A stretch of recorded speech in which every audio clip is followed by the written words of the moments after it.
Hello, my friends. It's good to be back. We're continuing today our studying of the laws of ethics. Over the last couple days, we've been going through the various laws of how a person is supposed to behave, what his ethical values should be, how one should be in his various emotions and feelings, and in general, the way we live our life. Today, in chapter 5 of the laws of ethics, the Rambam speaks about a very interesting idea, where he talks about how a scholar, a wise man, a person of stature is supposed to live their life. Because there are the regular people, but then there are the people that are a little bit above in their lifestyle, where they are more of a role model. People look up to them, and it's very important that they live a lifestyle which is presentable and it would, that befits their stature, so to speak. And of course, every person, to a certain extent, would have definitely certain parts of this that would apply to them in their own life, as we shall see. So, we're starting chapter 5 of the laws of ethics, and the Rambam begins as follows. Just as a wise man is recognized through his wisdom and his ethics, as we have spoken about, so too it also applies to his actions. To a person, their actions will symbolize who they are, and according to who they are, that's how they have to act and live. So, when a person is eating, drinking, in intimate relations, in going to the bathroom, in his speech, manner of walk and dress, all the various things that a person is involved in, the management of their finances and his business dealings, all these actions should be exceptionally becoming and befitting. What does this mean? So the Rambam says that, number one, a Torah scholar, a sage, person of stature should not be someone who is eating whatever he can and at any point and always to stuff themselves. That's something which is very negative. And on this it says in the verse that I will spread dung on your feasts, that God is very unhappy with this type of behavior. And or as it says that there are those that say, eat and drink, for tomorrow we will die. So we always have to, get whatever we can. So again, it's not a very positive trait to always want to be eating, and whatever we can get our hands on to swallow is not a proper way of living. It's not befitting. It's not. There's a word in Yiddish called a mensch. A mensch. It's a word which is actually stolen into the English language, but in Yiddish, a mensch literally means a person, but a mensch is someone who lives like a mensch. So that's what we're looking for. A person should be a mensch. We don't want to. Yeah, a mensch. I think that pretty much sums it up. So when this wise man, this scholar, is eating, so he should eat what he needs at his own table at home.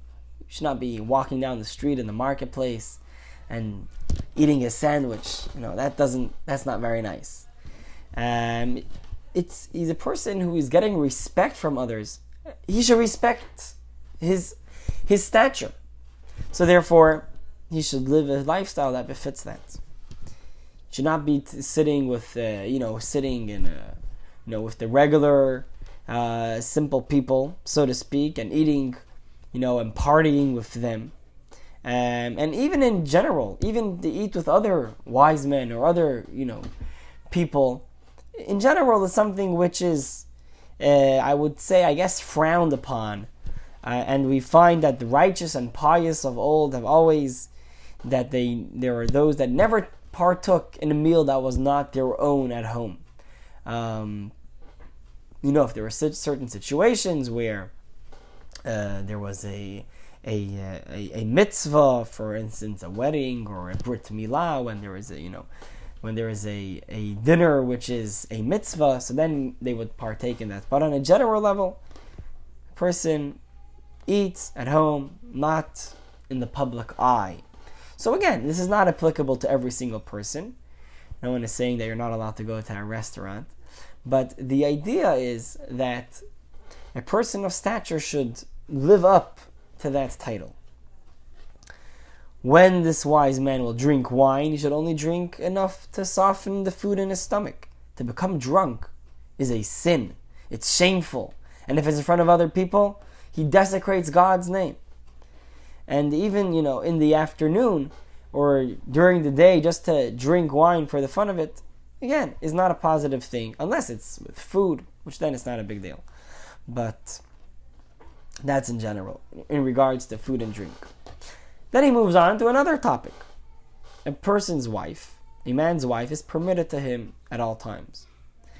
But, again, a person should behave with holiness as is befitting. So a person should not frequent his wife like a rooster. Rather, should limit his relations. There is a custom, it says in Jewish law, from Shabbat to Shabbat. Once a week, if he has the physical stamina. There's other customs, more than once a week.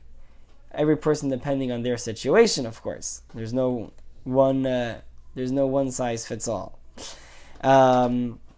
The Rambam says that when he speaks to her and he starts getting engaged, so then he should not be in the beginning of the night when he is full, not at the end of the night when he is hungry, but rather in the middle of the night, food has digested, you're in a good mood. You should not be excessively lightheaded, nor should be speaking nonsense or dirty and so on. But rather, it actually says, there's a verse in Tanakh that says that God repeats to a man what he has spoken. And it says, our sages say that a person will have account for everything that he has spoken, even the light conversation that he has with his wife. So, in general, we always have to realize that God is above us, God is watching us. And whenever we live our life, we always have to have it befitting in that. We have to realize that God is always in our presence. So it always has to be proper. Now, of course, when a person is at the time of having relations, a person should not be, neither of them should be drunk or upset, tense, or of course, the woman should not be asleep or taking her by force. Of course, that's a terrible thing.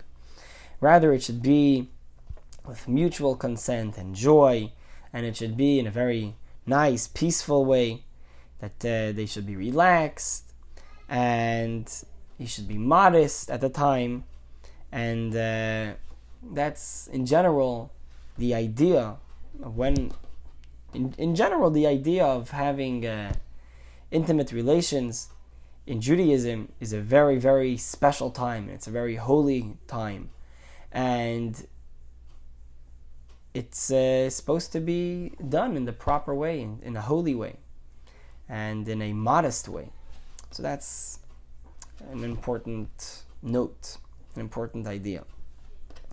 So then whoever conducts himself in such a way, so first of all, as a person, the person he will sanctify his soul, he will purify himself and refine his character, but more so also his children will be good, handsome, modest, wisdom, and will be very good children.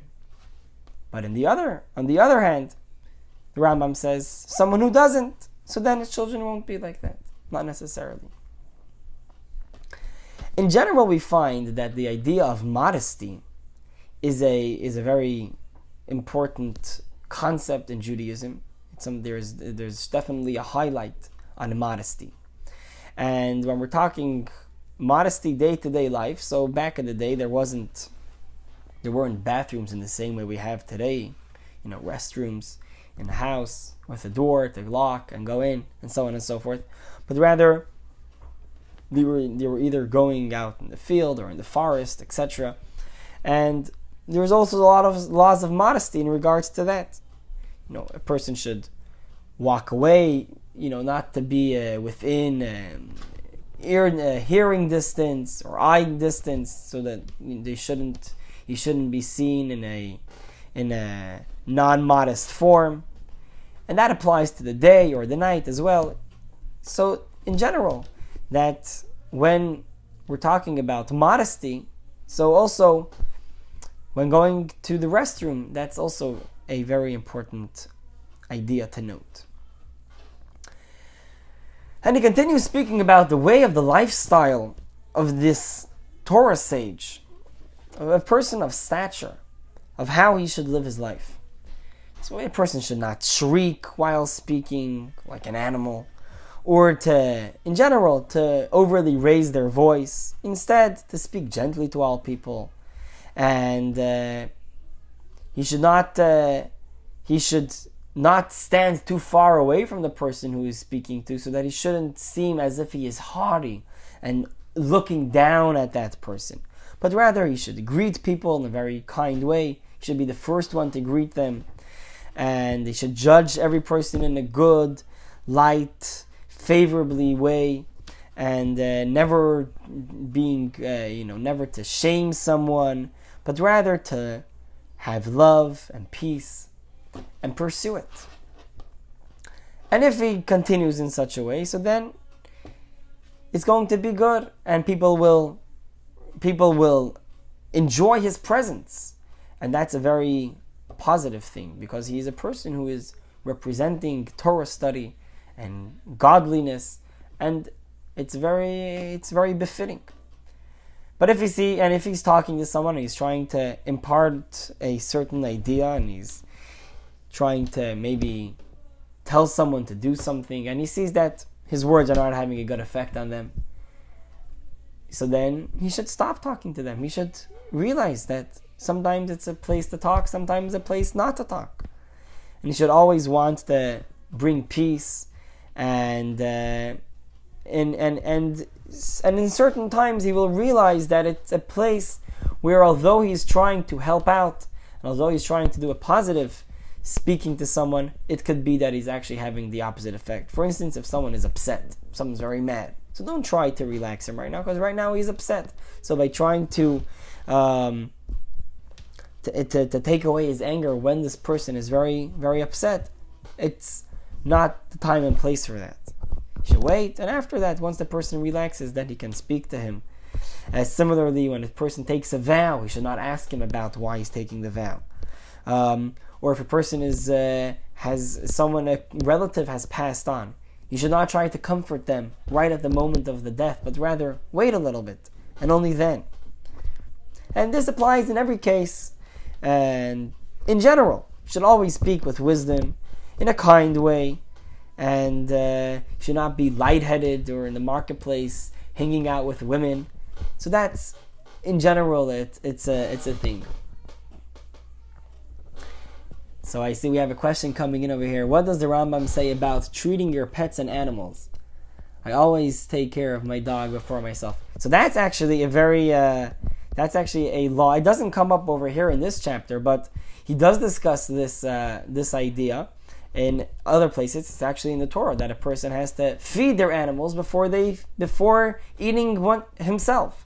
So that's definitely a mitzvah, and it's a very important one, that we have to take care of the ones who we are in charge of, so to speak, before our own.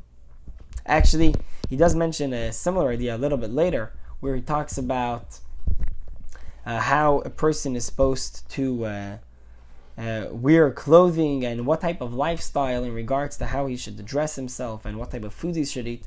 That it says that for his wife and children, a person should buy them clothing which is above his own stature of the amount of money that he makes.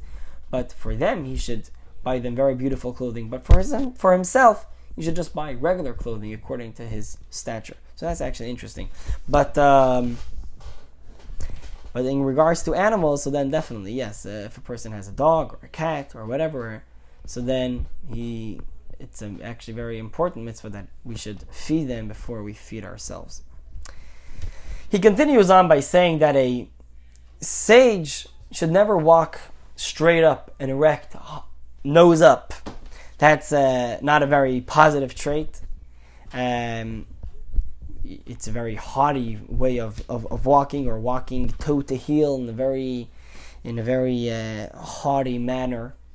And nor should a person be running like a madman, or to be bent over like a hunchback. But rather, when a person is walking down the street, he shouldn't just be looking everywhere and doing nothing, but rather he should be, Rambam says, when he walks in the marketplace, he should be like a person who is preoccupied.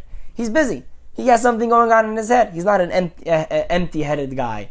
So that's definitely an important idea. As it says, King Solomon says, that when you see a person walking, you can actually tell, you can recognize whether they are a wise and thoughtful person or a mindless and a fool.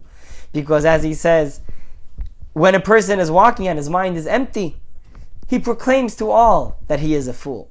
So, in other words, the way a person walks, you can tell what type of person. And if an important person comes into the room, you recognize they are an important person by the way they hold themselves, by the way they walk. But so too in regards to a person's clothing, it should be clean, attractive. It should not be dirty. And on the other hand, the person should not wear golden clothing, and he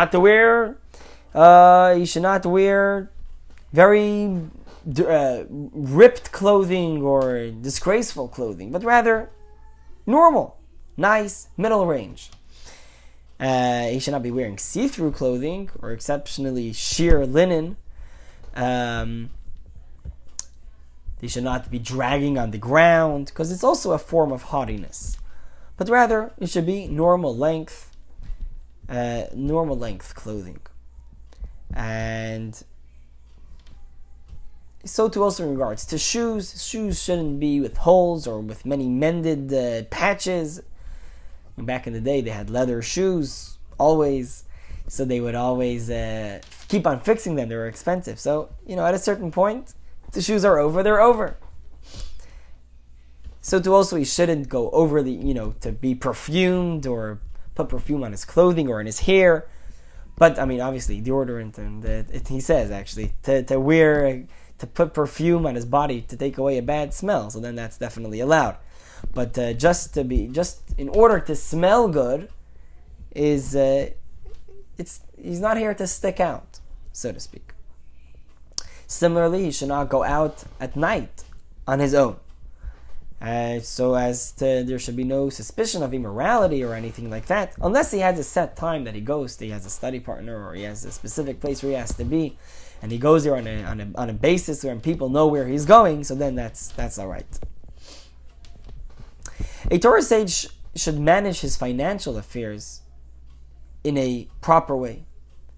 And so too also, he should, as we said earlier, when he eats and drinks and provides his household, it should be in accordance to the funds that he has. He shouldn't be overtaxing himself. It says that a person should eat what he needs and not overly exert in overspending. Unless it's Shabbat and holidays, so then it's a mitzvah to spend more on food. To eat meat, not necessarily is it's important for a person to eat meat every day. You can eat it once a week, twice a week, whenever. But if a person has the funds to be able to eat more expensive food, so then it's all right. But he shouldn't exert himself to specifically eat fancy, expensive foods if he doesn't have it. So in general, he says, our sages say, one should always eat less than befits his income, dress as befits his income, and provide for his wife and children beyond his income. So that's in general an outlook on life. So in general, the way of a sensible man is that first of all, person should find himself a good job. making a good salary, then to buy a house, and then to get married. As we find in the verse, it says, in regards to those who were going to war, it says, who has planted a vineyard and not yet enjoyed it should not go to war. Who has built a house and has not lived in it yet should not go to war. Who has married a woman and has not been with her for a year should not go to war. So in other words, we find the Torah says it specifically in this order, meaning that this is the correct order to do it. But there are those who are, the Rambam calls them the fools, and they start by marrying a wife. Then, hopefully at some point, they'll be able to get a house. And then, one day, hopefully he'll get himself a job, or if not, he'll live off charity. So that's not the right way of living. And so too also a person is not supposed to give all his everything that he owns to charity, or to just to renounce ownership of everything that he owns. It's not the right way to live. If a person has a field which is able to bring him income, he shouldn't sell that field to get a house which is not going to bring him income.